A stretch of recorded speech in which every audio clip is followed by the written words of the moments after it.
Mga Jimoto, good morning. Nandito tayo sa Digos Hill. Sinamahan natin ng ating kaibigan na si Aris Vlog 2.2. Napakaangas. Ayan po, copy muna tayo rito. Nilibre tayo ng ating kasamahan. Basta natin ang ganda ng Digos. Napakatagal na po namin din napupunta rito. Ngayon po ulit yung may bumalik dito. Kasama natin siyempre si Parang Sayang Buyakalis TV. Naglibot po tayo rito.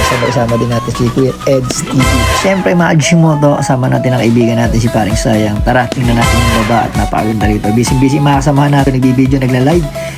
Tara, istorbihin po natin, babayin natin sila rito. Mapakaganda po talaga dito mga Jimoto. Kaya pumunta na po kayo dito sa Digos Hill. Nag-improve po talaga niya. Mapakaganda na po talaga ng paligid. Napakaganda rin. Kaya ano po hinihintay na po kayo dito. Pagka maganda po yung panahon, mag-book na po kayo dito sa Digos Hill. Po kayo magsisisi at kompleto na po dito. Ang gaganda na po ng mga cabin po nila. Ngayon meron na po swimming pool. Kaya nakaka-amaze po talaga. Tutuwa nga kami. Sabi namin pagdating ng mga members, babalik po kami dito. Mapaka-komportable na po pala dito. Maayos ang CR. Meron na po siyang kainan. Meron na po siyang restaurant po. Napakasulit. Tapos may coffee shop din to. Nakita nyo lang po yung bilagon isang araw. Nakita nyo yung dala-dala kong coffee. Dito na yun po yung sa Digos. Makikita nyo po talaga. Kaya yung mga solid followers po natin dyan, pumunta na po kayo dito sa Digos Hills. Pag nag-uwi po kayo ng Bulacan, pumunta po kayo dito sa Digos. Ipinopromote ko po ang Digos. Hindi po kayo magsisisi at hindi po ako mapapaya sa ganda ng Digos Hills. Maraming siyempre salamat sa nag-share, nagla-like na aking video, sa mga solid followers po natin, sa mga bagong followers po. Pag dumadaan po ako sa may news nyo po, pag dumadaan po ako sa may page nyo, paki-follow, like and share lang po ako. Masaya na po ako. Mag-iingat po tayo palagi.